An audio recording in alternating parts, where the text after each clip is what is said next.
Hey, it's Ty with the Triple Threat Vet Podcast. Just want to give a happy birthday shout out to the 101st Airborne Division Air Assault.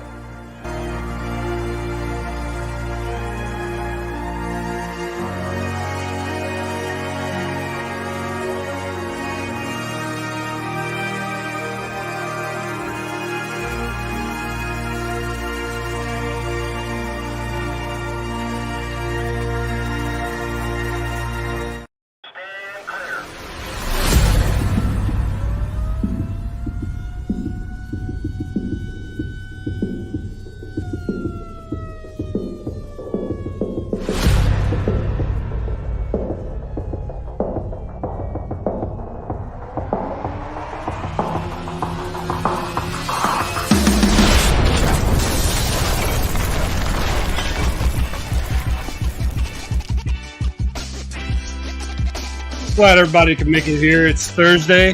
Time to fall in. We got all kinds of stuff going on. We got a great guest tonight. I'm going to bring on my boy Al Hero to get us started. What's going on? This is Al Hero, also known as Mr. Phenomenal. Let me bring in my boy Matt J. Old punk ass.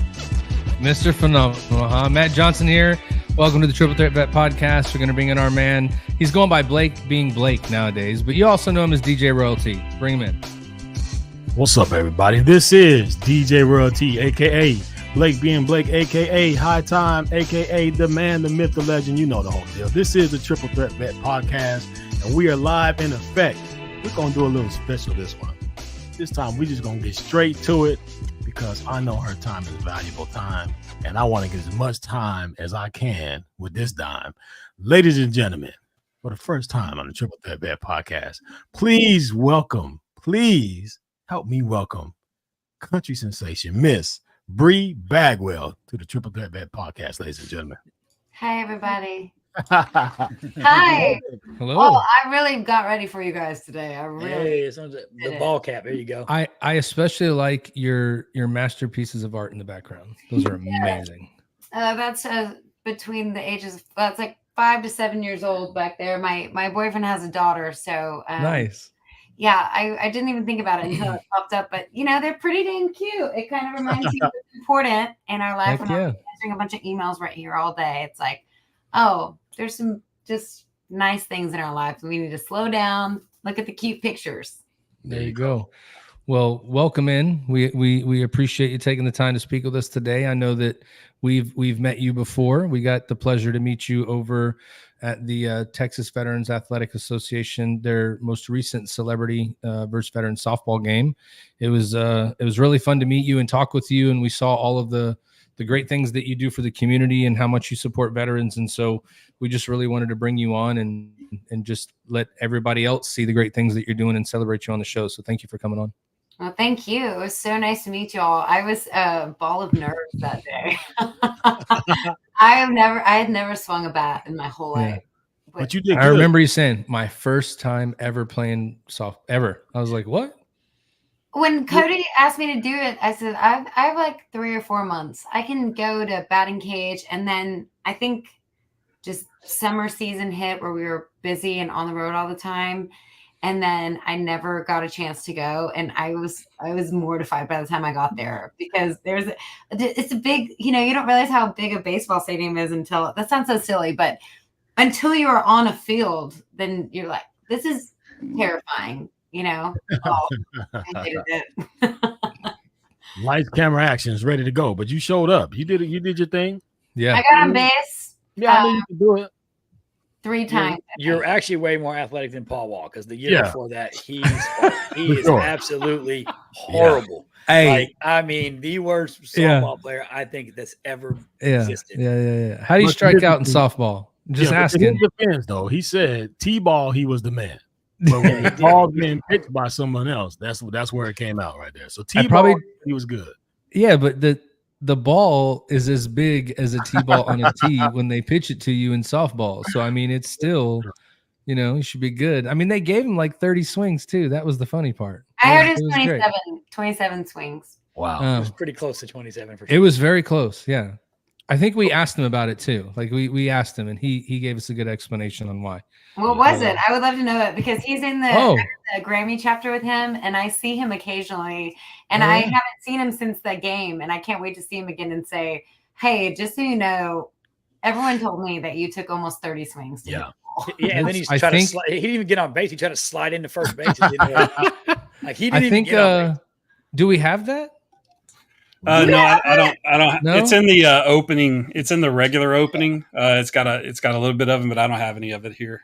Okay, yeah, we'll have to send it to you. We'll send it to you. I'll see him again. Let him know that if he wants to defend himself, he can come on the podcast with us, and we'll give him a chance to, redeem himself. There's no defending to hit a home run. Yeah, I'll tell him. The story. He's like he's the nicest dude. Yeah, he is. I will also tell him I'll like cushion it a little bit, and I'll tell him how I ran past first base. Like, I missed the base. I was so excited that I hit the ball, and I was like, I hit the ball, and then I remember going, and I remember everyone going, run. Right. I ran, and then I just got so excited I like never hit the base, and so I had to dive backwards into first base, and there's like a picture of me just on the ground, just like grabbing the base like this.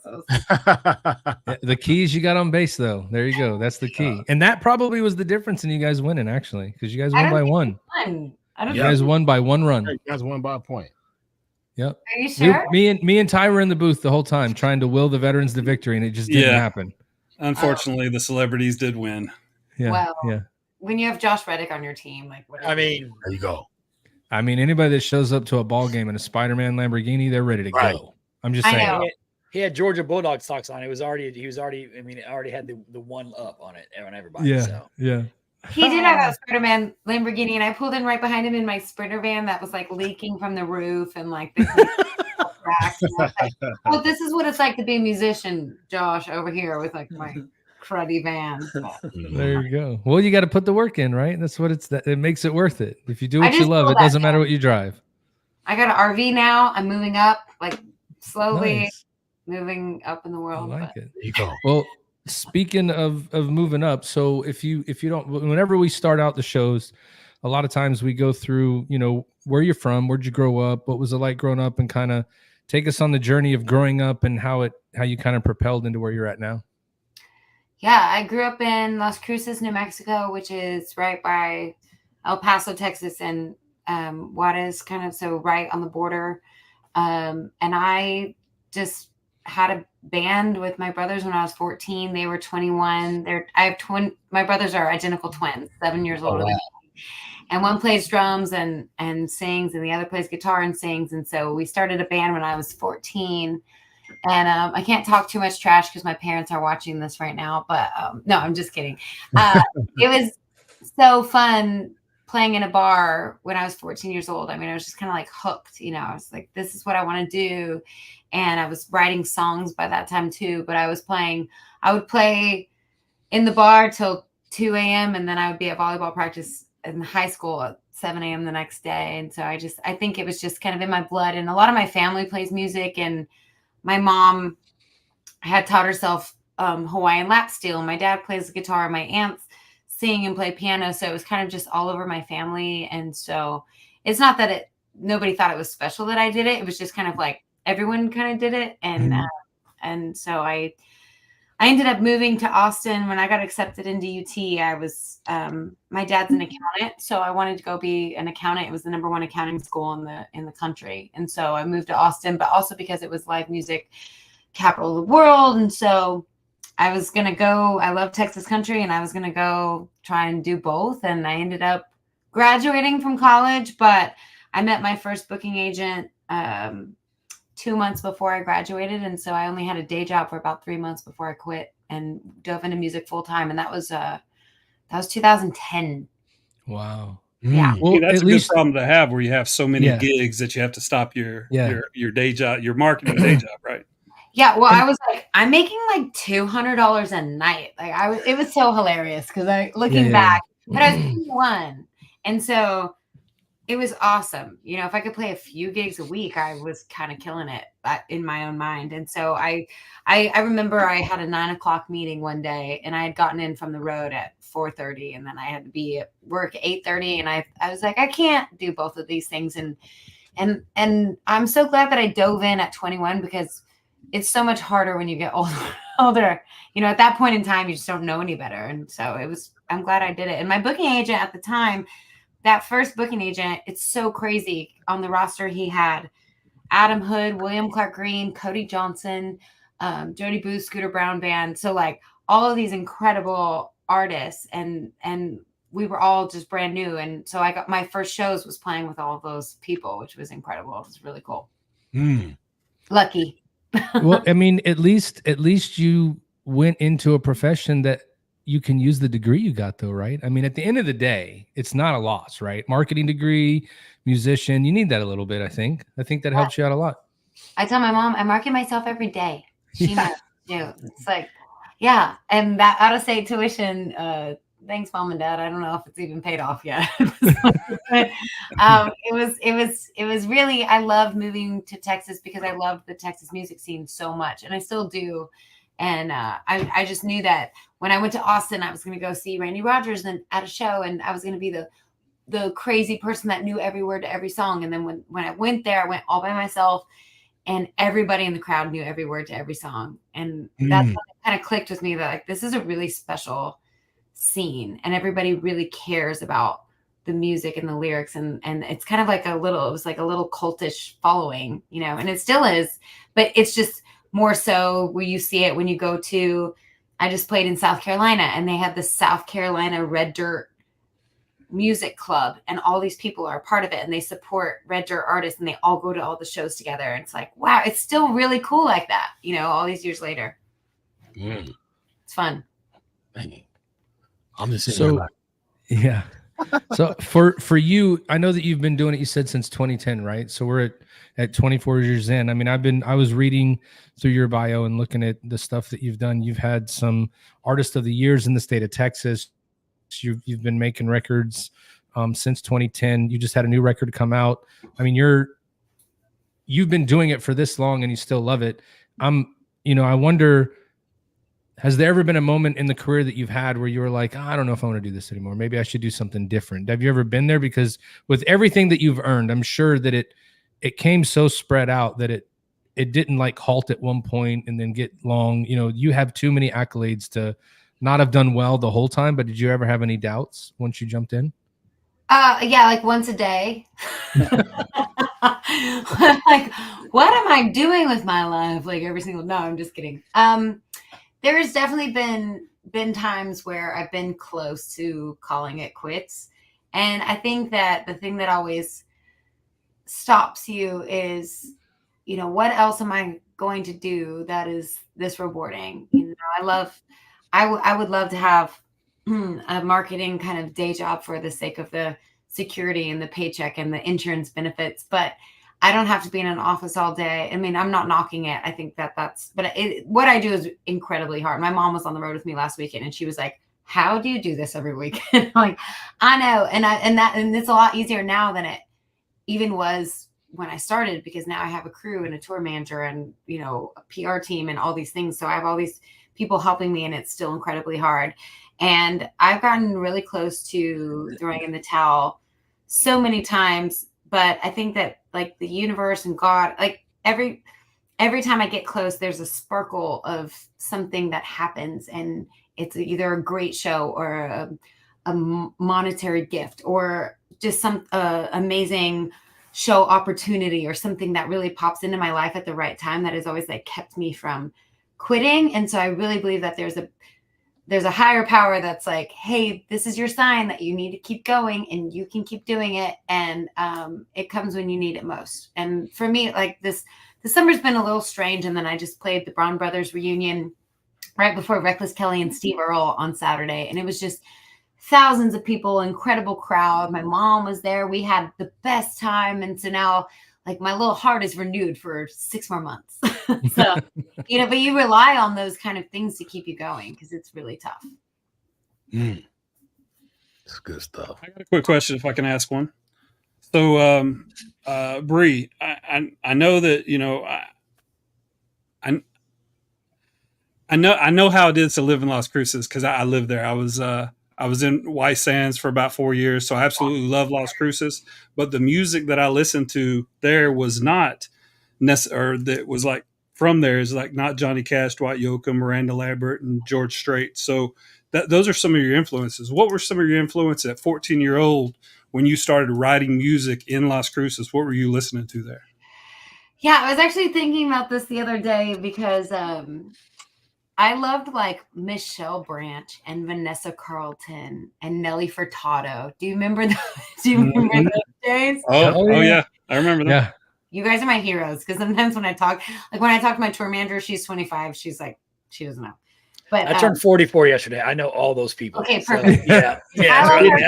I know who they are. 49. Sorry. Me is cool, but I'm like these people. She actually probably does know, but I loved kind of like the darker singer-songwriter piano, and I also loved like. Do you guys remember like Trapped? I loved Trapped, and I loved Three Doors Down, and I loved.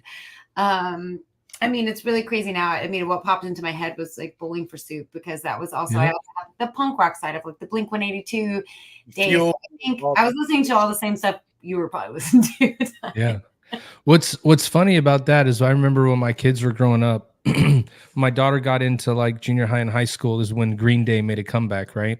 Blink 182 made a comeback, and they're all listening to all these songs, and they're like, "These guys are great." And my wife and I are like, "Yeah, that's Green Day. Like we know who that is." And your kids are like, "You don't know who they are." I'm like, "Really?" Like here's when their first record came out. They're like, "Oh, they are." But they're still really cool, right? Didn't matter if they were old. They just made good music. And so it's funny that now my son listens to a lot of that stuff too. And he just listens to everything. But he is drawn to like that same kind of era music. He just likes, we'll just ride in the car and he'll play a playlist. And every 5 seconds, you're just kind of like, where did that one come from? Because you're listening to one thing and then the next one comes on and you're like, that's all on the same playlist. But, my daughter's a boy band fanatic. That was me. Yeah. I love all the boy band scene, right? New Kids, all of them, NSYNC, Backstreet, the whole nine. And my daughter now is 10 and she's like, "Can we play 98 Degrees?" I'm like, "Yes, we can." You know what I'm saying? Like, oh yeah, we can. I never thought I would hear that from you out here. Bro, I was a huge boy band. Like when in high school, everybody was like, I'll see you pictures. I was young. It was like, "Oh, you look like John B, or you look like AJ from the Backstreet Boys." So I was like, who I are these see people? that. So I started jamming like the boy band scene. I was a big had the hoop earrings like I did, bro. The Caesar cut, the little chin strap. Yeah, bro. Oh, I see a video incoming for that. Oh, right. Oh man. yeah. Tough. Oh yeah. But now I'm mature. I like the Steel Drivers. I like the West Texas groups. Like I like all that stuff now. I've matured in my musical palettes. But there is a feeling that comes over you when you hear like old school songs back when you were like in high school, and you hear it and it just kicks you back to a time. It's like a feeling that comes over you. I don't know if I don't know, maybe it's just me, but no, like New Edition and Troop and stuff like that. When some of them songs come on, Jodeci, as soon as like as soon as you hear it, it's like, oh man, it takes you right back. That's music has to feel good. And now, recently, since I've had the opportunity to come in contact with Bri and Bubba Wesley, I've been opening up my palette to country music, and there's a lot of it I like, man. I'm like, man, I was in here cleaning my room and I was jamming. I'm like, look at Bri got some vocals on her. I see what she did there. I see what's going on. So yeah, it's good. Music is supposed to make you feel good, and I'm sure that's why you've been doing it for so long, because it's a feel good thing for you, right? Yeah, and I think the 90 minutes I'm on stage or the 60 minutes or whatever are the thing that I live for. Everything else is work, but being on stage is just the easiest, best thing, especially when your band is tight and you've got a great group of guys, which I do right now, which is very awesome. So I enjoy playing music, and I told myself and my family that, if there's ever a day where I'm about to walk on stage and I'm like, I don't want to do this, then I'll quit. But until that day, everything else around me can be really hard. And that time on stage is still sacred, then there's no point in hanging it up. I mean, it's wild looking at my life now, and every time I go through any trials or anything, you can kind of look back at your whole life. I mean, I'm sure because y'all are old as hell too. So like, no, I'm just Thank kidding. you for that, by the way. Thank you. No, when you look back, you see that everything was actually a puzzle piece that fit into place. So every time you had to fire someone or someone quit, and it was always hard and devastating, you know, it all kind of fits into this beautiful puzzle, and you just kind of have to trust the process. And so now more than ever, I'm trusting it. I got a new agent out of Nashville, and I'm going to like 15 different states this fall. Wow. And it's wild because it's kind of something that I've always worked for. And my old agents have always really helped me build and build and build. And so this is just kind of the next step, and it's a little terrifying, but I'm really, really excited for this fall. I'm going all the way to like New York and Pennsylvania, and like, There you go. I don't know how they feel about country music up there, but I think they wouldn't. I mean, like it. Garth Brooks put 1 million people in Central Park. I think they understand country music. They'll be okay. Yeah, they'll be all right. So Bri, how do you balance all of that? So like, you know, I know that, you know, you have a person and stuff like that, but how do you balance when you have to go on tour and you're gone for, you know, maybe weeks or possibly months and stuff at a time? Like, how do you balance home with your boyfriend, your dog, your family, being on stage, performing all the time, singing, vocal, you know what I mean? Your vocal cords get strained, I would imagine, things like that. How do you balance all of that stuff, if that makes sense? I cry all the time. There's a lot of crying. No, I'm just kidding. Yeah, I mean, that's my therapy dog. She's back there. She's asleep. But I don't think there is such a thing as balance. And I think I read a book. I can't remember a book or an article or something that kind of explained it really nicely for me, which was, you know, we're always trying to like achieve this balance and have it. It's kind of like when you do something that's entrepreneurial and really intense, and you're giving up one thing for the other. So it's like, I'm giving up the road for, like, I'm not going to be home because I'm hitting the road. That's what I'm doing. And my house isn't clean because I'm choosing to sleep. Like, so I think instead of like trying to find a balance, it's more of what am I going to choose and what am I going to give up and what can I be at peace with, because I can't do it all. And sometimes I'll go through like phases of feeling like I'm failing or whatever because my house isn't perfect, or but I found a partner that he doesn't expect me to be like Martha Stewart and a touring musician. Right. Because my expectations have to be, and I wish I could be. And I think that's like there's something inherent about being a woman that's like, I want to make muffins and I want to mop. But at the same time, like, I'm exhausted. And like yesterday, I was in pre-production all day. So I was singing all day yesterday. Voice is torn up. And I have 3 shows this weekend and like the 4 next weekend, I think. And it's just a matter of taking stock of, I have to do this pre-production with my producer because my record's the most important thing to me. Yeah. And I don't have any clean clothes and they're all in a pile over there. And that's how that has to be for now. And that's okay. And no one cares. Like, I think we get caught up in thinking that everybody really cares about there being dirty clothes on the floor. Like, nobody's even here. Nobody cares. And if I tell you guys that there's dirty clothes on my floor, and I tell all my Facebook followers, they're probably like, yeah, girl, go to bed. Right. Right. Fine. Or they're going, I got some right there too. It's funny you say that. Like, so do we. Because yeah, life is busy. Life happens, right? It's just the way it goes. So how did you, like, where did so we met you at a veteran celebrity softball game, right? And I didn't see in bio, I know that you have a musical family, but where did your passion for getting into the veteran community come from? Like, how did you take that step in there, and like, what was your journey to coming into that point where you were like, I want to get involved, help veterans go there? I mean, everybody has a different reason for doing it, but yeah, totally. I mean, well, both of my grandfathers were in the Army, so that's just a part of my family. And of course, I think it was a little bit different generation. They didn't really like to talk about it at all. So I know my mom maybe has some stories recorded and stuff, but it was just a part of their lives I didn't really know as much about as I wanted to. But that also is kind of sad to think that they didn't want to talk about it. So I don't know. I've always just had a special place in my heart for anybody that does what y'all have done. I mean, it's like so foreign to me. People always say, I don't know how you get on stage with a guitar. That's so terrifying, and sing for all these strangers. I'm like, well, that's nothing compared to the things that you guys do. I mean, that just blows my mind. And so I've been involved a few different ways throughout the years. I've gotten to do some hunts with a few wounded veterans. That was amazing. And I've gotten to play a bunch of events.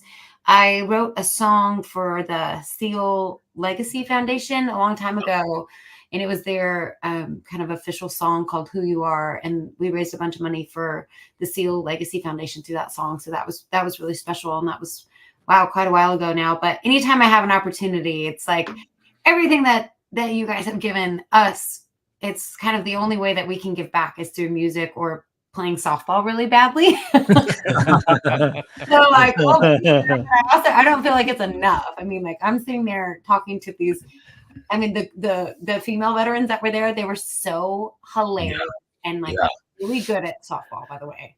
And beautiful and fun and cool. And I was like, if we could just, I wish I could do more for this person that does so much for me. So it doesn't even feel like we're doing as much as we should be doing. But thanks for saying that. But it doesn't feel like it quite equates for us. Yeah. Well, Bri, I just want to tell you that the one big thing for me when it came to you was how approachable and how genuinely nice you were to all of us who were there, all the veterans, the people who was there. I mean, I've been around for a long time. I've met a lot of celebrities. I met a lot of people around, but sometimes people carry this aura about them that they're over and better than everybody else because they have a bigger fan base and they know more people and things. But you never gave that off. Like it was like talking to like a friend that you went to high school with. Like you smiled, you laughed, and when I approached you, you didn't.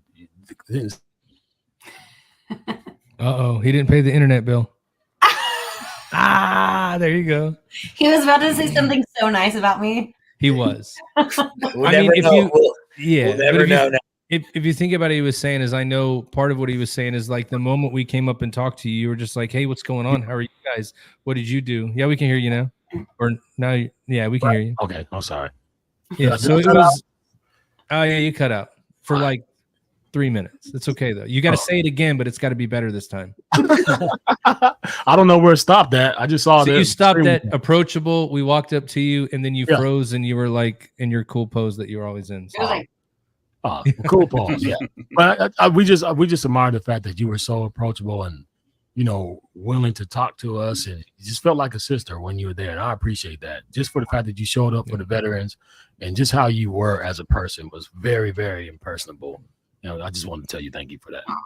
Well, thank you. You guys, same with you guys. I mean, and I think that who are the people that I love, like Cody Jinks, I love, and he's the most approachable, amazing human being. I've gotten to meet Miranda Lambert. I've gotten to meet some really great people, and it's kind of like none of them have ever really been a jerk, and there's no point. And I love meeting people. Like I was so glad to meet y'all, and we laughed all day. I was telling my mom, I was like, we laughed all day, and they were helping me hold a bat, and it was great. It was really, really good to meet you guys. I'm glad that this worked out. I know you're booked out quite a ways. I'm happy to be on the lineup. I met Toby Keith one time, and all he said to me was, "You're in the Navy." I was like, "Yeah." He's like, "Fucking A." That's all he said. I was like, "All right, go." And then he signed a guitar and gave it to me. It's sitting in the corner still. And I was like, "You're like, all right." That's all he said. Like, "You're in the Navy." I'm like, "Yeah." He's like, "That's awesome." Like that's all he said. Something we could never do. Well, I mean, if you think about it, the fact that you guys show up to be a part of those events and that you take the time from the things you're doing, because I mean, you described to everybody that's listening and to us, being on the road, choosing that over everything else means that there's a lot of stuff in your life that doesn't get done.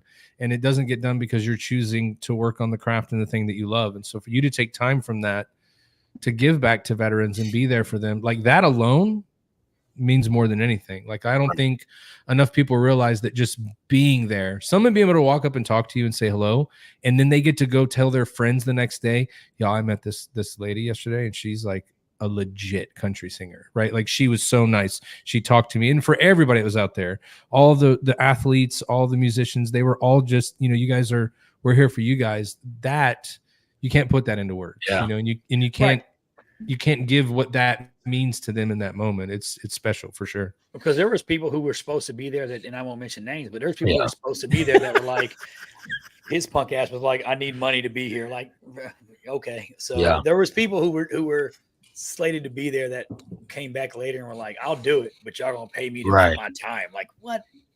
Yeah. I'm still waiting on my check. No, I'm just me too. Me too. No, Cody's always been really good to me, and he loves my boyfriend too. Like, they're on tour together with Luke Combs, so it's pretty fun that they get to hang out together. But I told Paul, I was like, it's pretty cool. Cody asked me to be in the softball tournament, and but I remember that day I had driven in from Uvalde. And then I drove back to Uvalde because it was the eclipse the next day. Right. Yeah, that's right. And so I had never met any of those baseball players. I'd never met any of y'all. And then after the game, everyone was going to the bar to go have drinks. And I had to leave. And I was pouting. I think I pouted for like 4 hours. I just wanted to go hang out with everybody. And I didn't. But the game was so fun, and they play a game every year, and there will be plenty of times to be able to clear the schedule for that day and go to the bar next time. Perfect. I'm not going unless I can go to the bar, and I get paid. Oh, that's a joke. That's a joke. we always go back to Casa de la Scott and have drinks. Yeah. This year went to a restaurant and I did stuntman shots in the restaurant. So that was fun. I don't know what a stuntman shot is. Oh, I wish I had that video, but I do not right now. You want me to text it to you? Go ahead and explain it. Go ahead and explain it. So it's my signature shot. And essentially you take tequila and salt and lime and you snort the salt, shoot the tequila, and squirt the lime in your eye. It's delicious. Yeah. And he does it quite often. Matt Johnson has videos of like 14 years ago, like way back in our no beard, Navy days. Young. I just graduated high school, Al Hero, to like 6 months ago, doing the same thing. Okay, can you snort? You could just snort salt. He does it all the time. It doesn't feel good, but you can do it. When you first do it, it burns and it's bad. But after a while, it's almost like a saline rinse. It cleans out your sinuses. I can see that. It can't be good for you, but I mean, I haven't died yet. So what's the lime in your eye? It burns, but for shock value. It's for shock value, and it does burn a lot. Yeah. But it gives great shock value. I just did a physical, and I still have 20/20 vision, so it's obviously not affecting me yet. It's enhanced your vision because you are old. Yeah. See, there you go. Yeah, I just texted myself. What stuntman shot? It's called a stuntman.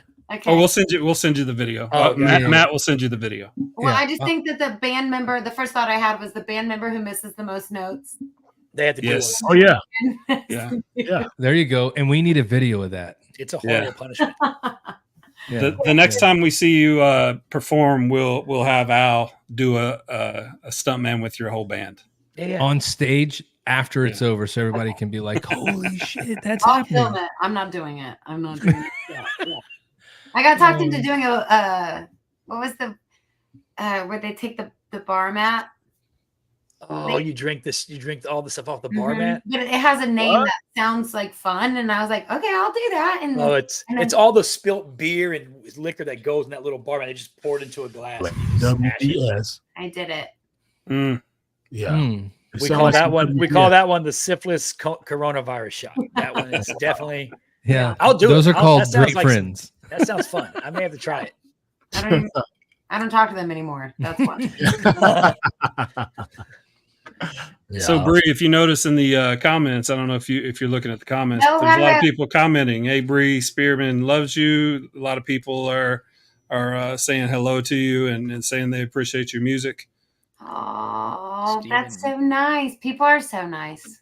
Yeah. For the most part. Yeah. You guys some haters sometimes, and it Of course. it ruins your day a little bit, and people are like, you need to have thick skin. It's like, no, because we got Scott Blake to be like, don't even respond. Don't even worry about that. Y'all want to talk to them? But let's be honest. We only learned that rule when a couple of us decided what that person said needed to be addressed immediately. And then they made, as a group, it's like, this son of, and it's like Scott going, why'd you even read that? Like, it doesn't matter. Don't read it. Yeah, you're afraid you're going to miss something really nice from someone. Yeah. And so you really want to read it all because you want to respond. But here's the thing, everybody. The moment you see the negative comment of the person that's an asshole, it's done. It doesn't matter when anybody says nice about you. We only care about the mean shit people say. So it's better not to read it, continue to do what you love, and then move on, right? Like Scott had to tell us that one because there was one interaction. It was epic. I don't mind reading it. I'll read it, but I just don't respond to the nonsense because I was told at a younger age, if you see two people fighting in the distance, right, you can't tell which one is the clown. You don't know. So if you engage in it, you look just like they do. So I don't, I read it, I see it, I say, oh, that was cute. And then I keep on moving. For sure. That's great advice. I love that. You don't know which one's the clown. Yeah, you don't know which one is. From a distance, you just see two people over there, both of them are yelling at each other. And so you don't know which one is a clown unless you go over there and be like, oh, and then you got to decide who's right and who's wrong. And now you're a clown. Bri, I think you've already got there. You go, Bri. You just got an invite. No, you got an invite. You got an invite. Next game. That's Alan. Oh, there you go. Alan said there will be shots at the bar after. Perfect. I'm into it. October 6th. Oh, I will not make that one, Alan. My son is getting married on the 5th. So I have a show good job. 5th, but I'm close by, I think. Oh, I'm in Winnie, Texas at the Texas Rice Festival, so I'm close by. I could probably Oh, you got my schedule up there. It only goes, that's how busy I am. My schedule only goes in September. I don't have October. We ran out of space. So Bri, I have a quick question for you. I know I don't talk much. I'm Ty. Hey, how you doing? I didn't talk much at the softball game either, but I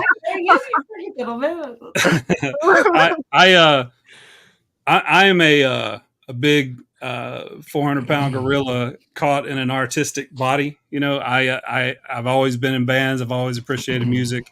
I've always kind of embraced the artistic side, writing, expressing yourself. And a lot of the things that we like to do with this podcast is, even though we deployed a bunch of times and did a bunch of things in austere environments, we like to talk about the success stories and how we kind of compartmentalize some of the things while we're deployed. You can liken that to you being on the road. So what is that one song that you as a artist that's not yours that you listen to that gets you in the mood, maybe when you're going from city to city to know that, I'm going to kick this next city's ass? Or do maybe there's different songs? What is that song for you?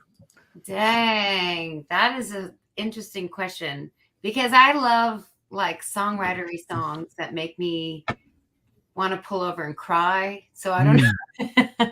I don't know about a pump up song, but I love Christopherson's Sunday Morning Coming Down and Willie Nelson, Ray Charles, Seven Spanish Angels is my favorite song, my favorite of all time. And anything that Merle did that stands the test of time, songs like that you can listen to now and they mean just as much now as they did years ago. And so I think I'm more of at my core, I'm more of a Johnny Cash. Johnny Cash and my grandma were second cousins, so that's kind of in my blood. But when I think about the music that makes me keep going, it's the songs that I probably heard when I was really young that still hold true today, that are still so good today, that people still love today, that I still love today. And I don't know, I think it's more of those for me that I'm okay, I have to keep going because the music that I write and the music, I'm about to go record 6 new songs at the end of this month. And so the music that I write and the music that I record is going to outlast me forever until the robots take over. Right. So I have the songs that really inspire me and keep me going and make me be I need to keep doing this are the ones that matter even after those people are gone. That's kind of Ty. Yeah. Mine's DMX. I don't know if that's what song by DMX?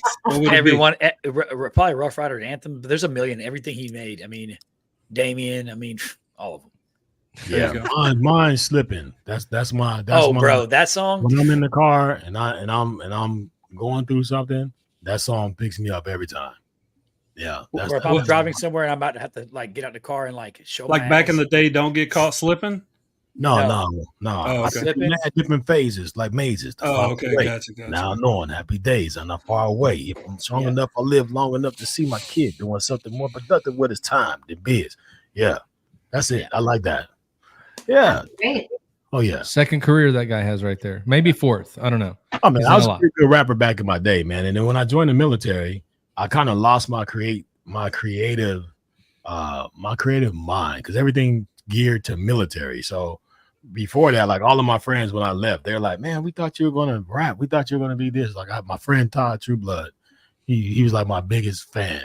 And I tell you, the one of the most memorable feelings I've ever had, I went to a bar one time after work and they had like open mic on the stage. And Todd was like, man, you need to go up there and do your song. I'm like, nah, bro, I don't think I should do it. He's like, you got to do it, Scotty. You got to do it. So I was like, I went to the car. I got my instrumental CD, put it in there, and I did my song. And everybody was jumping up, and it was crazy. And I was like, man. And I remember driving home. I was like, that feeling right there is what you live for. Is when you feel like you've done something, when you created something, and people responded to it. That feeling inside was something that I couldn't put words to, but I just felt like, yeah, that was it. So then from there, I just started writing more. But, you know, growing up where I grew up, I had to get out and move and do something else. So sorry, Navy, but you took away my musical, inspirational, whatever. Maybe one day I'll get back into it, but I'm too old. I'll be like the oldest rapper out. You know, that's a lie. I've seen your DJ sets. You're lying. Every time y'all talk, I'm like, man, I ain't shit. I ain't never been shit. I ain't never gonna be shit. This is crap. Damn. I tell you what, though, there was a time where I was talking to my wife. We were talking about things. You know, you always ask, like, what would you like if you could do something different? What would it be? Sometimes you ask that question, and I was like, there probably is no feeling like standing on a stage with thousands of people in the audience, and the music that you're playing, the song you're singing, or the instrument you're playing, or whatever's going on. Thousands of people are moving to that. And then if you have a song where everybody sings it back to you, like that, it's like it's a puppetry, right? You're controlling the emotion the whole time. Like that's probably the coolest feeling in the world. It's probably a scary feeling too, because you're like, oh my gosh, like all these, you know, it's I don't know. I couldn't explain it. I'm sure you can, but it's I was like, that would probably be the thing. Perform for people on stage. That'd probably be the one thing I wish I would have done.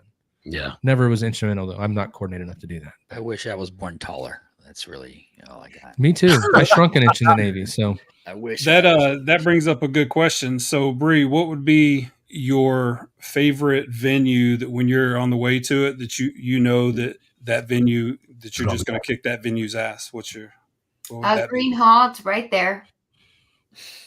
That's where I live. Oh, Green. You play there a lot? Green Hall, I play there about once a year. I have a show.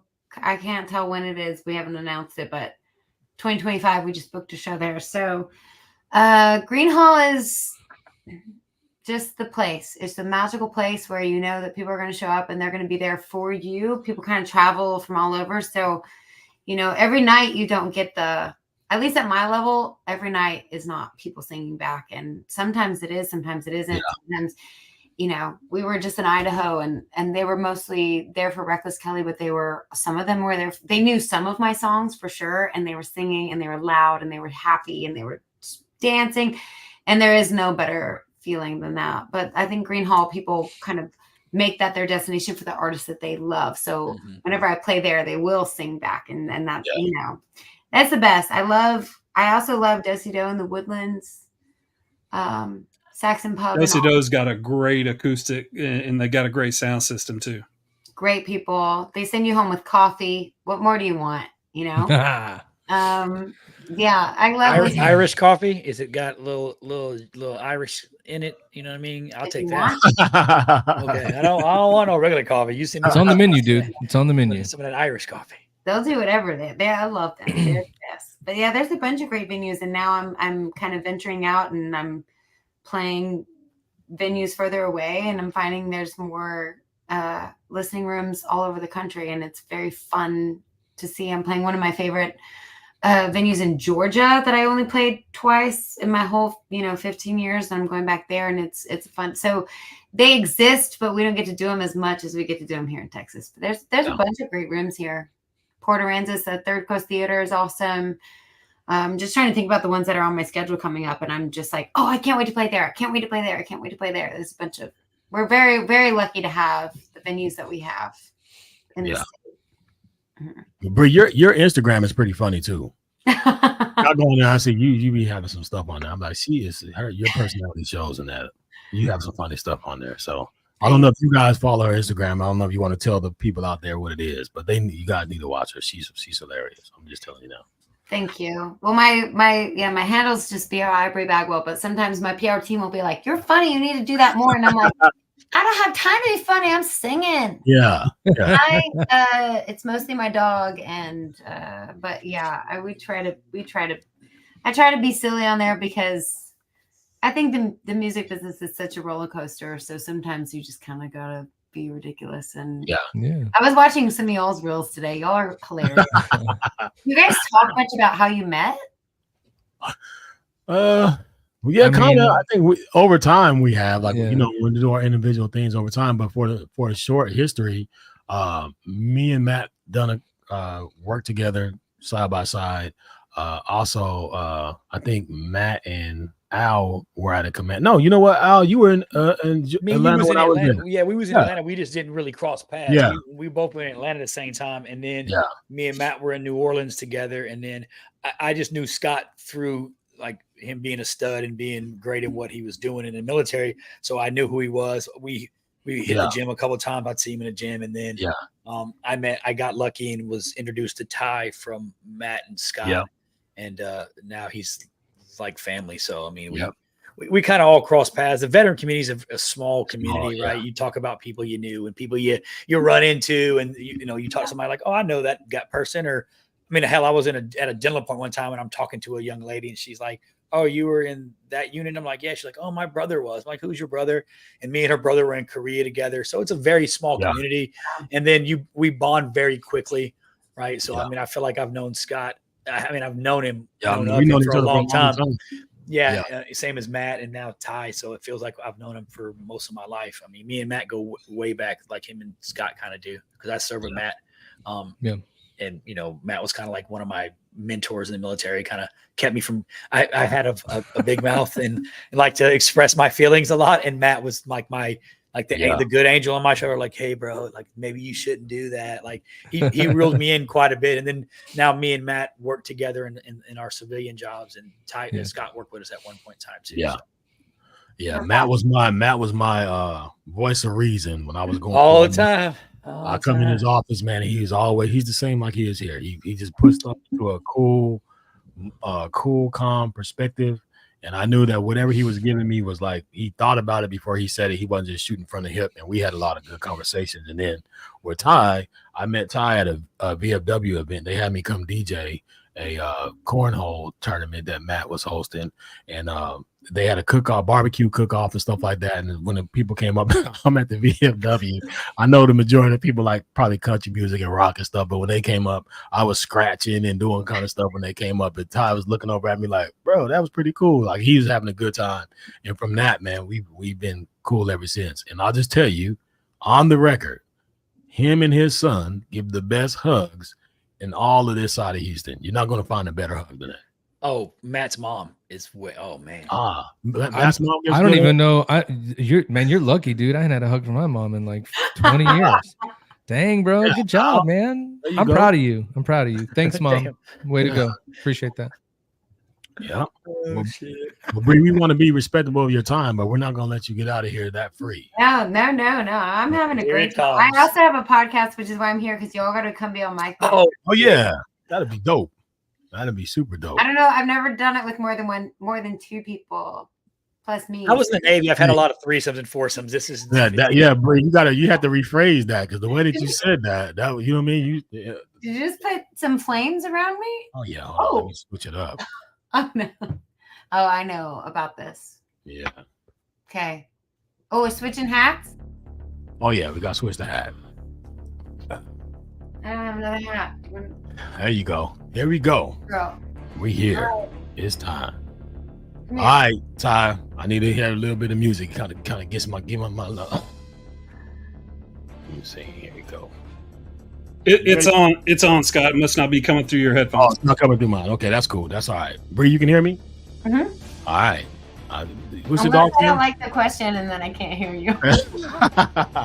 All right, we're gonna get right into it, ladies and gentlemen. This is DJ Royalty Hot Seat.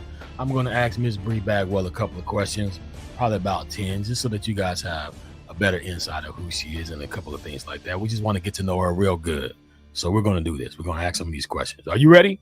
I'm ready. All right, here we go. We're gonna start it off. Go ahead and bring her side by side. I need to see the there you there she all right, bring me in. There we go. Okay. So Bri, what are your top 5 country artists of all time? Oh my gosh, 5? Top 5. Okay. Johnny Cash, Merle Haggard, Willie Nelson, Miranda Lambert, and Randy Rogers. There you go. Okay, so you was ready. Okay, shooting fast. Fast shooter. I like it. Okay, here we go. When is the last time that you cried and why? 3 hours ago, for no reason at all. Just to cleanse the soul. You looked at that laundry, that thing of laundry on the side. I was like, oh, they just don't want to do Cry it. it out. Sometimes you just gotta cry it out, and that's fine. It's fine. All right, here we go. What is the most embarrassing thing that has ever happened to you while on stage? Oh, let's see. 10 years ago, I used to wear these like clip-in hair extensions because I wanted my hair to be long like it is now, but it wasn't. Yeah. That clip-in hair extensions, and you know, at the end of your guitar, they have those tuning keys, those little things. And I took off my guitar to put it down, and my hair went. Oh, A weave went. unbelievable. It was awful. Oh man. The whole crowd went like, Unbelievable. Wow. Okay. yeah. So here we go.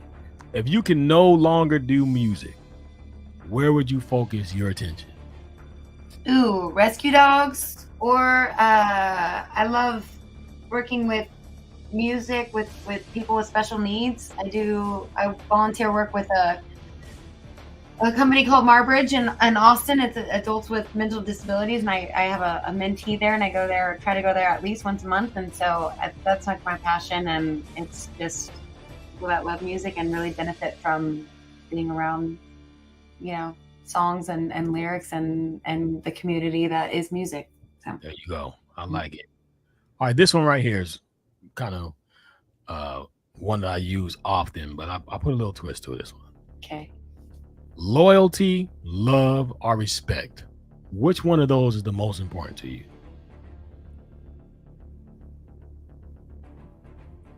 I think that's a title track of my new album. Oh, there you go. I was trying to think of which one you can't have without the other. Like if you really Mhm. love somebody, you're probably loyal to them and respect them. So I would say probably love. Love. All right, that's why I kind of added that one in there. I'm going to think about that for the next 72 days. All Probably. right. I like that. Okay. Yeah. All right. So this was for the crew. I got to take you back a little bit. I got to set the tone. Okay. We all go to the same high school. Me, you, Matt, Ty, and Al. We're in our primes.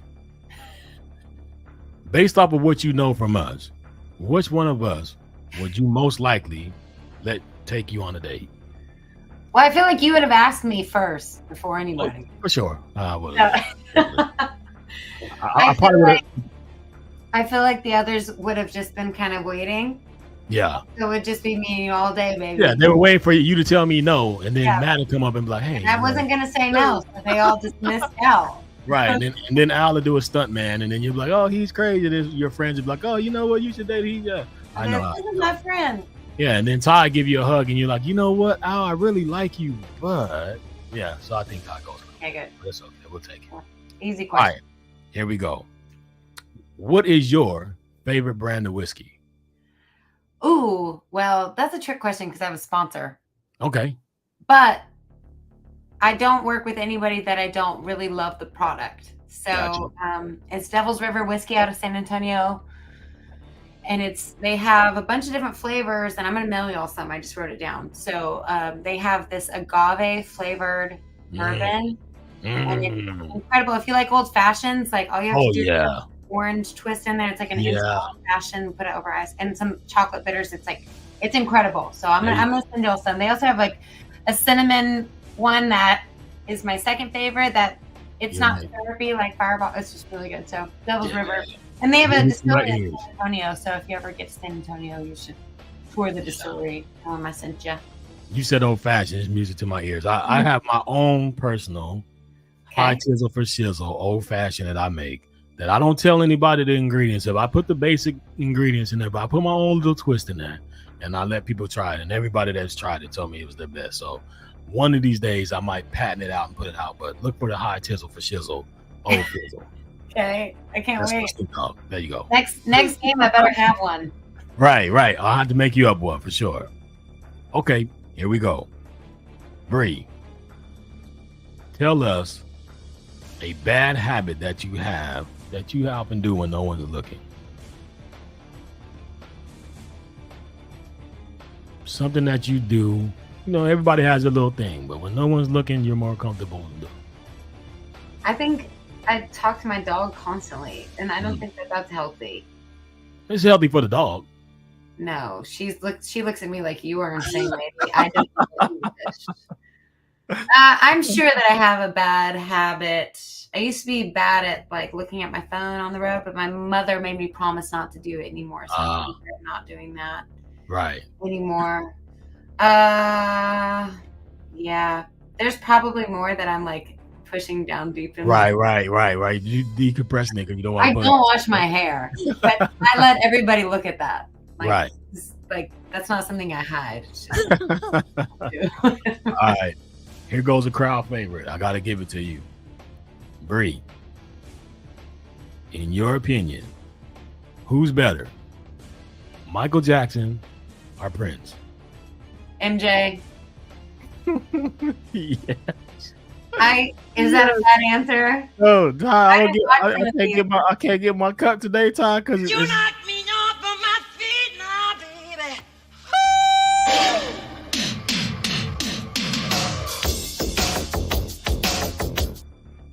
It's the belt for me. It's the belt for me, man. You look at that video, check out the belt. Just watch the belt, and your dance moves will increase by 10%. Just watch the belt jiggle. Yeah, I like Prince, but man, Michael Jackson's a whole different thing. Like when we was talking about the whole on the crowd and people just singing his songs and crying and emotional. Oh man, yeah, it's crazy. Yeah. I still can't watch Michael Jackson concerts without getting choked up. I know. That's my man. All right, here we go. This another one. You've been on a couple podcasts before. I know. I've seen you on some and everything.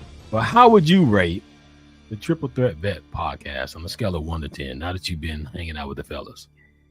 Yeah. How long do you want this answer to be? Because because when time flies, you're like, this was so. I looked up and I was like, I can't believe it's been an hour. So right. I had the best time. And I also didn't even drink a whole glass of wine. So it there means you go. It means that I was having a great time and not having to self-medicate myself through it. So I would say that would be at least a 10, if not a 10 point. We love it. We love it. We appreciate it. Last thing, this for everybody. What is your favorite Bri Bagwell song? What is your favorite? Oh, whoa. The ones that nobody's heard yet, the new ones. Okay, you got some new ones coming out.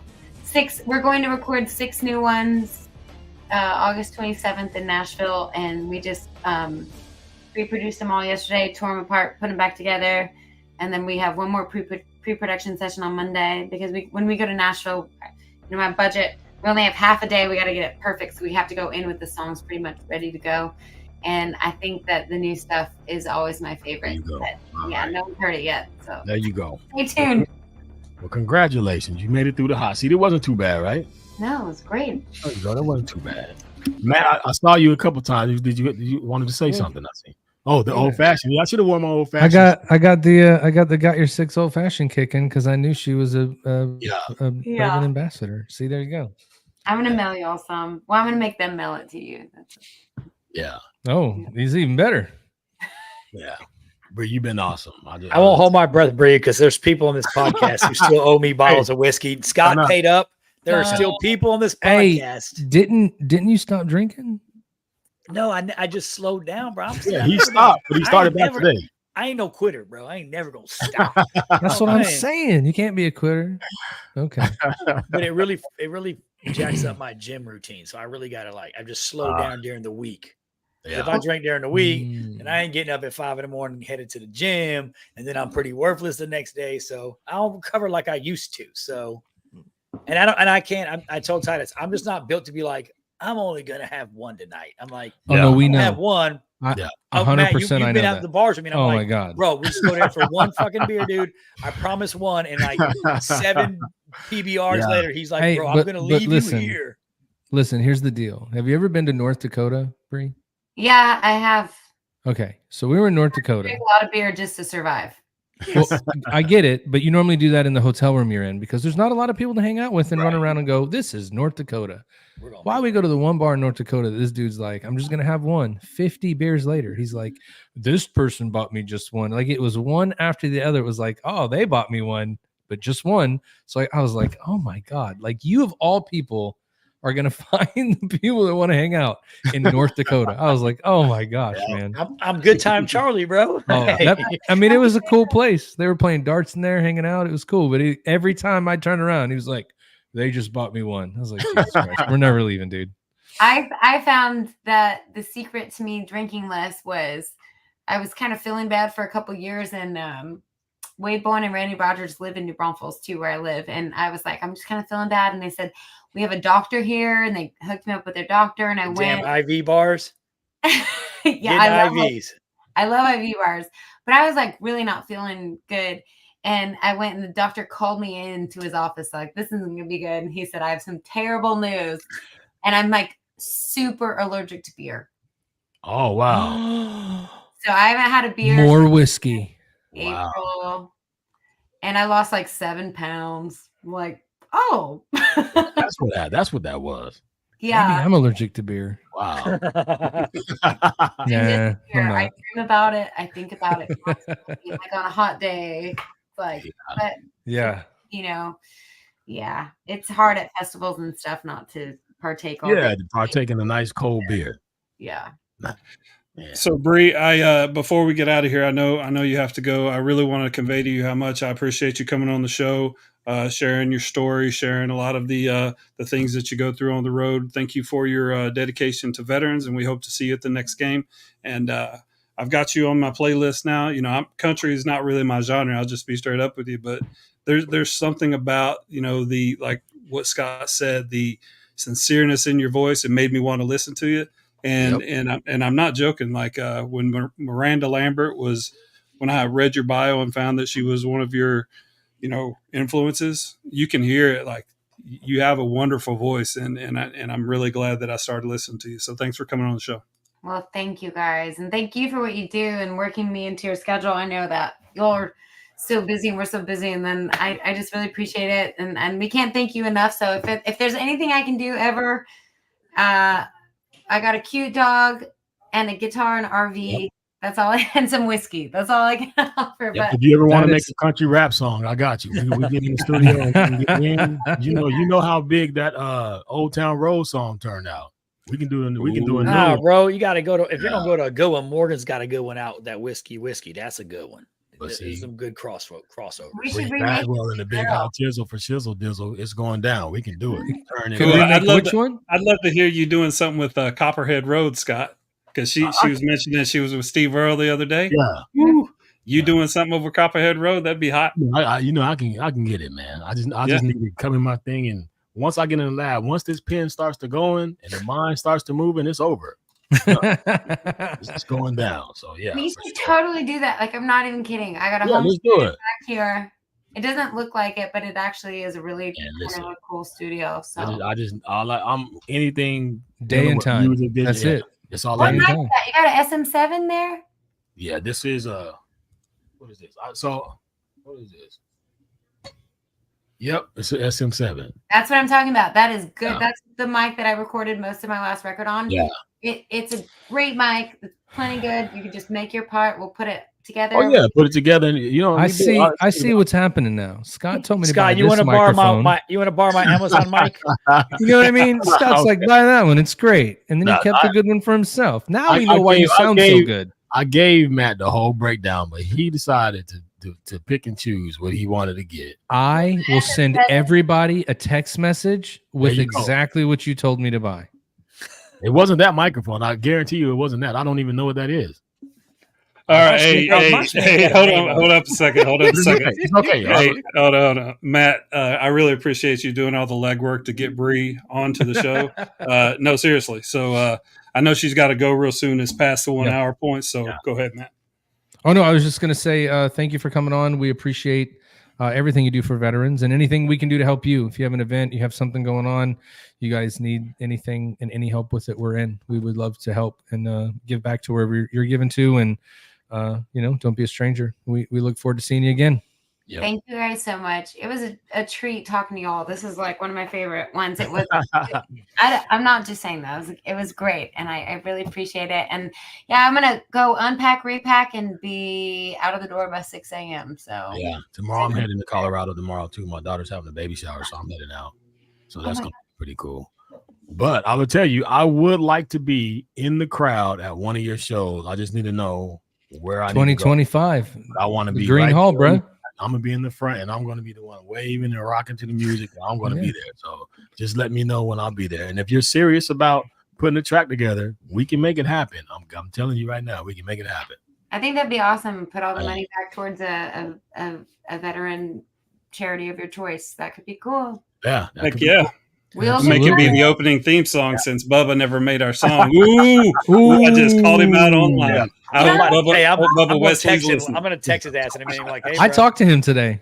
Yeah, I he didn't even. texted me I need this to bring that weekend, up. so. Yeah. Bri, let you go. Thank you so much for coming Yes, on the show. ma'am. Bye, guys. you. Thanks so much. Thank you. Sorry, my dog is asleep, but I Awesome. appreciate All right. it. Have a great one. Okay. Be safe on the road. All right. That was fun. great. Matt, that was awesome. Time to pay bills, huh?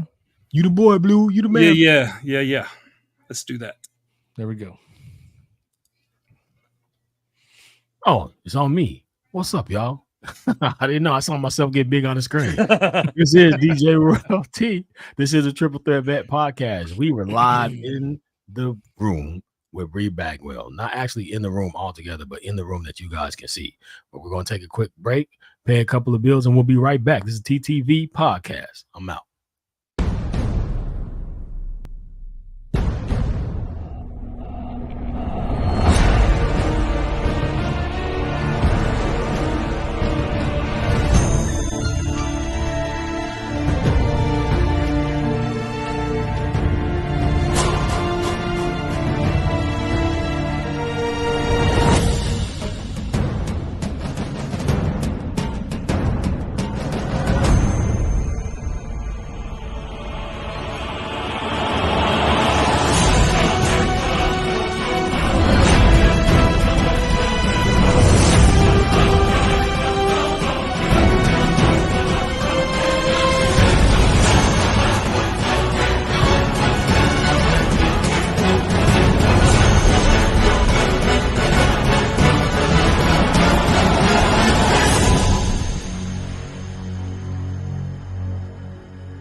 Gear up in style wearing Got Your Six apparel.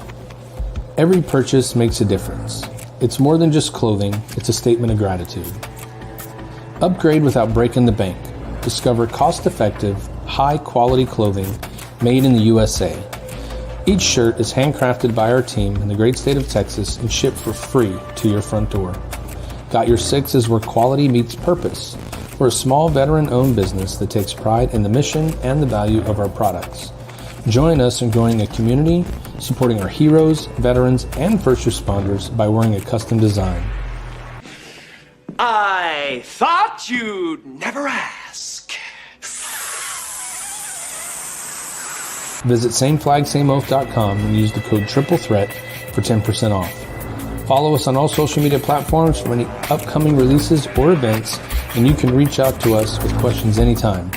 We are here to support our brothers and sisters.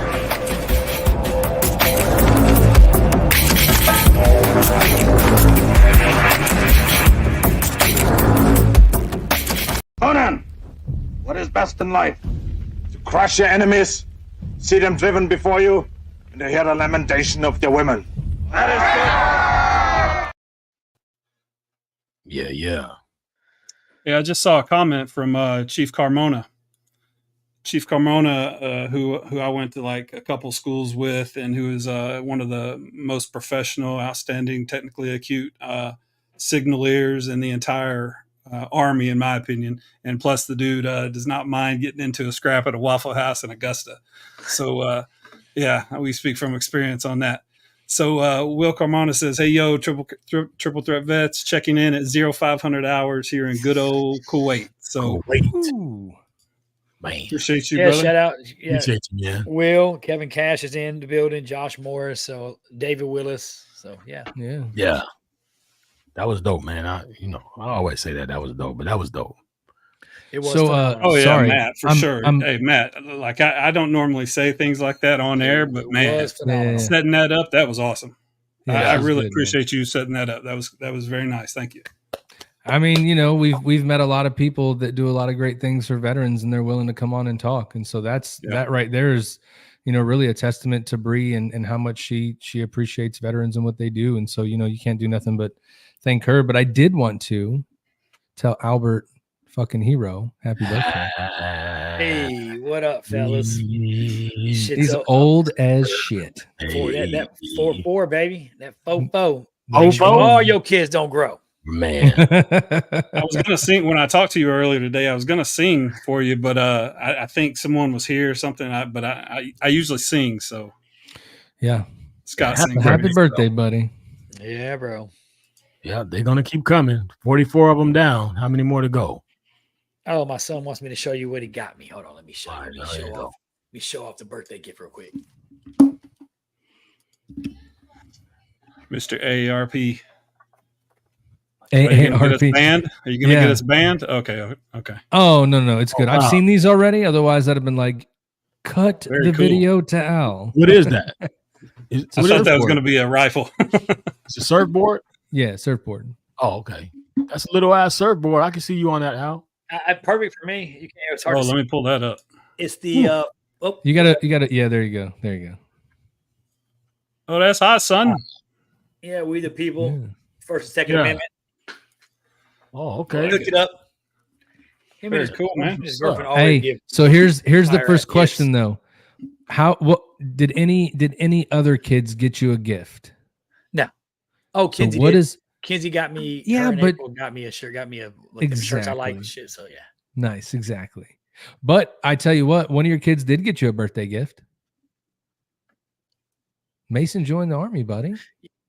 Yeah. There you I go. forgot to mention that. Yeah. So yeah. Yeah. Congrats to Mason, man. Good deal. Yeah, my 17-year-old joined the army today. He is going to be a 91 Bravo.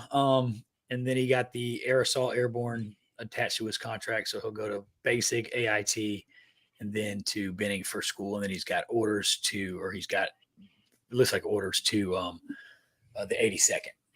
Okay. There you go. Congratulations, young man. Way to It's go. crazy. The military changed a lot. He's 17 and he ships out in September, When does he turn 18? March. Dang, So they he'll- changed the rules, bro. So he'll be out of basic and AIT, and then he'll be 18, and then he'll be 18 when he heads to Fort Benning. Nice.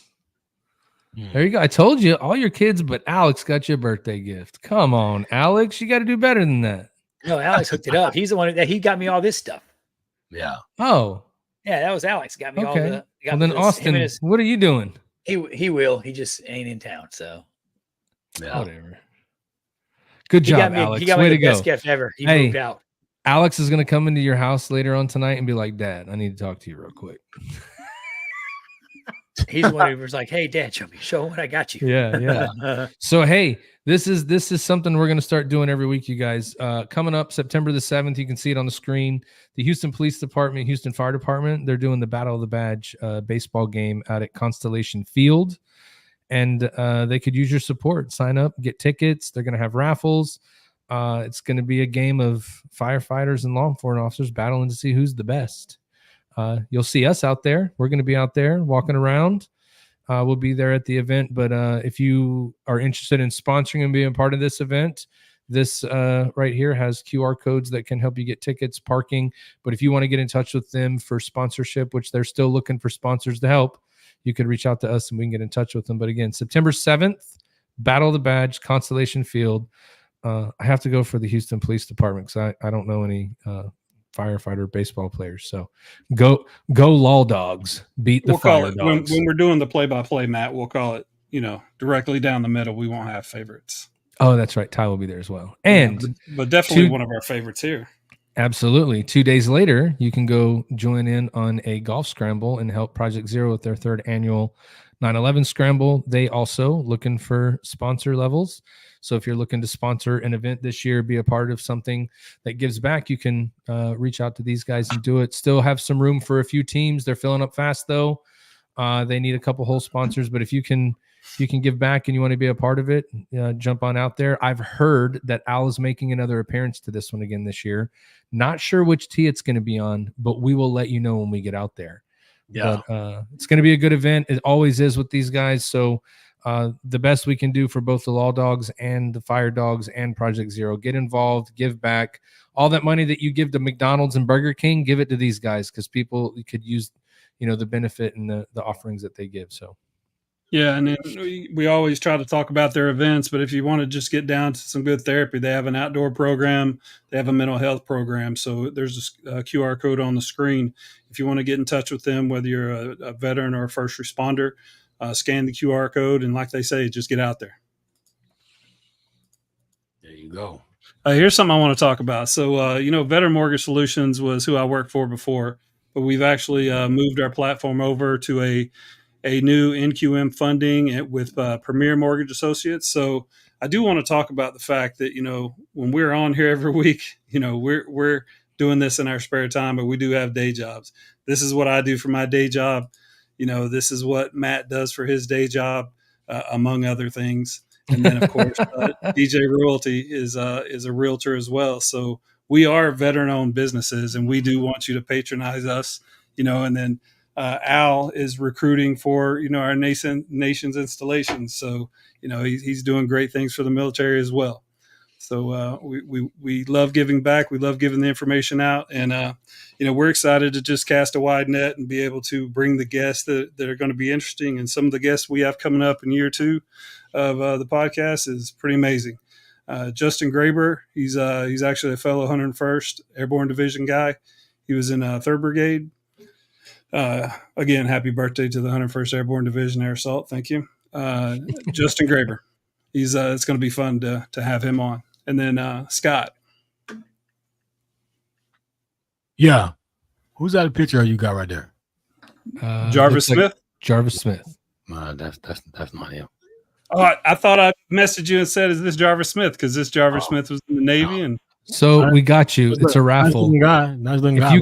I have no idea. If you can guess who that is, then you might get a prize. Who that is? I don't know. I'll see it. His name's Jarvis Smith. I googled him.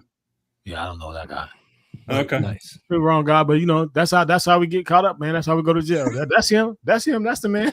That's him right there. He did it. That's hilarious. Yeah. And then I know this is the right picture because I asked Matt for that one as well. So yeah. So real quick though, just a real quick. He went to West Point, which would make him a. Oh, I thought he was a Navy veteran. No, he was in the Army. Scotty Schneider now he's living overseas and he's doing a lot of things to bring together therapy for veterans. A lot of the same stuff that Dusty Rudd had talked about. He's actually opening and running a foundation that helps with that. So it's going to be interesting to hear his perspective on that and how it works. And I'm excited to talk to him. Yeah, I could tell by that big toe he's had some boots on the ground. Well, he that hair and beard, he looks like he's some psychedelic stuff. He got mushroom. Yeah, mushroom juice in that cup right now. Yeah. I don't know why I put Navy. I put the West Point fucking logo on there, so I must have been thinking that this is Matt's guest. You know, listen, I don't know what I was thinking. College football season is upon us, and you're just getting into the spirit. Go Navy, beat Army. What it was. I don't know about that. This guy. Oh, 19 September. Who's this? This is my son. He's going to come on and talk about his Marine Corps time, and then some of the stuff he's got going on now as far as his kind of short story book him and some buddies are writing called Dear Marine Corps. And then he'll talk a little bit about what he's doing now. So, yeah, that's what's up. Then we'll have another Army veteran, 25 uniform, mortgage loan officer Will Smith from out in Washington State be coming on. He's got a huge social media in the mortgage game, and he's going to be coming on talking about his story and then the VA home loan. When I search up Will Smith, it don't look like that, but I'll take it. I may have the wrong photo for this guy too. So I'm not sure. We'll double check that one. I'll get back to you. We'll check that one. And then Dennis Butterworth. This is this tanker Army veteran, and now he has a sprawling rub and sauce empire in the Texas Pitmaster and competition barbecue game. So he's got all his products, Army veteran, Army owned business, competition barbecue, Pitmaster, and all of his War Pig products are in the HEBs and all kinds of retail products all around. We're going to hear his story. There you go. And then this one right here. Oh my goodness. So Lewis is a corpsman who is phenomenal. He does a lot of different public speaking stuff. There's a lot of stuff for veterans still. But he actually was awarded the Navy Cross for his actions in combat in Iraq. So he did that's when you're talking about a Navy Cross, you're talking about one step below a Medal of Honor. So his story is very, very impressive. He has a huge following as well. So I'm excited to hear his story. I actually got connected with him through a buddy of mine, Brandon, who was also a corpsman, combat corpsman in the Navy. Ended up getting out because he gave a battle buddy a kidney to save his life, and ended up getting out after that. He reached out and said, "Hey, you should look up this guy. He's pretty awesome." And I did, and reached out to Lewis, and we've talked on the phone a couple of times. He's an awesome guy. So pretty excited about getting him on and hearing his story for sure. Yeah, no doubt. There you go. It's an exciting couple of weeks coming up. As always, we're it's us the second week, but we've got a big lineup of guests. Yeah. Always. Well, I'm a little bit darker than normal, man. I went to Antigua and got a tan. That's why I got my big glasses on. My hair was peeling. I got to get on the plane tomorrow for my daughter's having her baby shower tomorrow. So we're all flying to Colorado for that. So I've been pretty busy. I got to take my son and my sisters here in a little bit. He's just waiting for me to get off now. I got to take him down about an hour, drop him out to my sister because they're leaving early in the morning, and then we're leaving about 1. So, yeah, I got to get out of here. But it's always fun chilling with you, brothers. I love you guys, man. So good to be back. I miss you guys. Absolutely. I tapped in. I was in Antigua. The internet wasn't that good, so I tried to tap in. I heard you and Al talking. I tried to tap in, but I tried to do what I could, man. Yeah, we've seen you. We're glad. We miss you for sure. So yeah, I put your message up. Yeah. Definitely not the same without everybody. So appreciate everybody being able to be on today for sure. So, well, normally let's do this. Yeah, we can do it. I guess we'll shoot the hoop, shoot it down to my man Al Hero, so you could do your spiel, my brother. Pass you the pill. Yeah. So just want to say, I'll be real short and sweet. I want to tell my son Mason I'm really proud of him. I'm glad he decided to raise his right hand and support and defend the Constitution against all enemies, foreign and domestic. So I'm really proud of him for doing that, and choosing to serve his country like I did, and like a lot of our family members did, and like all of us did in this podcast. So I'm proud of you. I love you. Hope you do big things. And thanks to Bri for coming on. It was awesome. It was a phenomenal show. Love everybody, man. Can't wait to see everybody back next week. There you go. My man, Matt with the cool hat. What you got for me, brother? I'm going to pass it over to you. Yeah, we pretty much said it coming out of the break today. Support the Law Dogs, the Fire Dogs, and Project Zero. They give back to our community's heroes and our nation's heroes. And, without those people on the streets and protecting our country, we wouldn't have the freedoms we do. So anytime you can get out and show support for those organizations, it's much appreciated, and we should do it as Americans.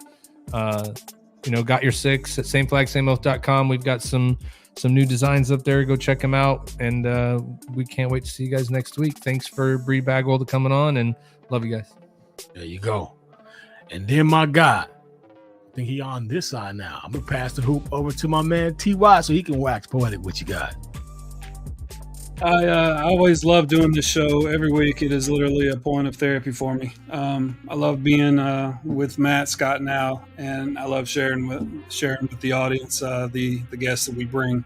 There's all kinds of different people in the world. We're going through some crazy stuff, so just keep a level head about all the things you see on TV. Just like Al says, don't sweat the petty stuff, pet the sweaty stuff. Yep, kind of thing. But I love doing the show, and this one was fun to do as well. I love the artistic side. I love music.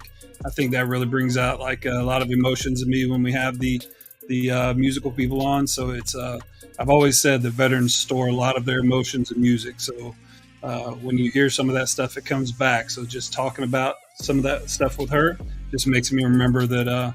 Most of those songs that I have those memories in, they're good memories now. So it's a good show. Appreciate it. There you go. And I will say to everybody who's listening, make sure that you like, follow, and subscribe to the Triple Threat Vet podcast channel, Spotify, wherever you can hear us, Facebook, and all that stuff. Come on in, man. Join the family. Be part of the crew. Your word counts. I will say this. Health is your wealth. So take care of yourself. To my sister, Bri Bagwell, thank you for coming on. All love, sister, all love. Hopefully we can put something together and get it out there. Looking forward to it. But you guys, man, you know I love you guys, man. And it's always good hanging with the crew. So we're going to do what we do. Salute out to you. Make sure you're taking care of yourself. Take care of someone else. And until we meet again, peace, my people.